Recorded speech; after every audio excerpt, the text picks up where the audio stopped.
Revenue market insights. What have we learned in the last 12 months that can help you be better at what you do with marketing and guest interactions and the feedback that you're getting from your customers? Let's first dive into the Revinate guest feedback trends.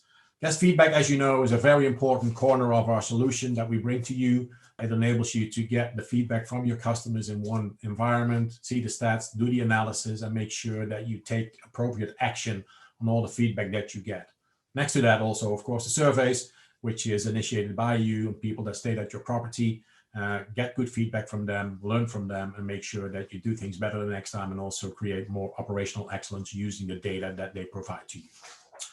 Okay, looking at last year, should not be a surprise to you that the review volume decreased, right? Compared to previous year, we saw a decline of 53% in review volume. And of course, that's all due to the pandemic and less travel happening around the globe. On our platform, that led to a 53% decrease in review volume. Then if you look at that over year, the global volume of reviews decreased 53% in 2020, but it's of course due to hotel closures and travel restrictions. And here you see how that's developed over the last 3 years. 95 in 2018, 106 million in 2019, and 49 million in 2020. Let's all hope it'll bounce back up in 2021 and we overshoot 2019 again, right? Okay, if you look at the distribution over the various channels when it comes to reviews, yeah, Booking.com and Google still lead the pack. If you add them up, that's more than 60% of the reviews coming through those two channels. And then there is a solid pack of TripAdvisor, hotels, and Ctrip and Expedia, which is sort of the next 20 to 30% where the reviews are coming from. Overall, I would say not a real difference from previous years, just less reviews across the board, but the channels haven't changed that much. Looking at where they decreased due to decline in reviews globally, all star ratings also saw a decrease in 2020 compared to 2019. If you see what the differences are here, it's between 3 and 7%. So it's a minor shift that you see here on the star ratings that we got on the platform. So not a lot of shifts here. It's just the volume that declined, but the ratings themselves actually stayed pretty at par with what we had in previous year.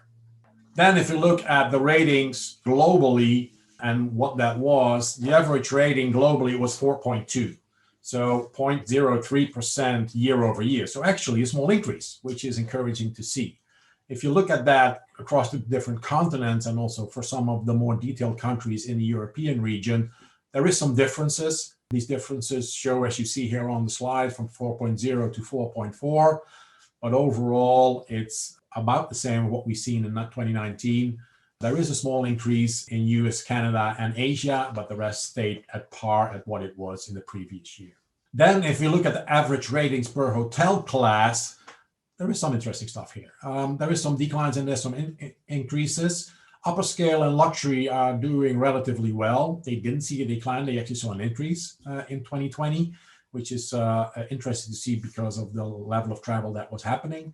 And all the other ones saw a small decrease from 0.1 to 0.5%. But again, on the whole, not a lot of shifts here.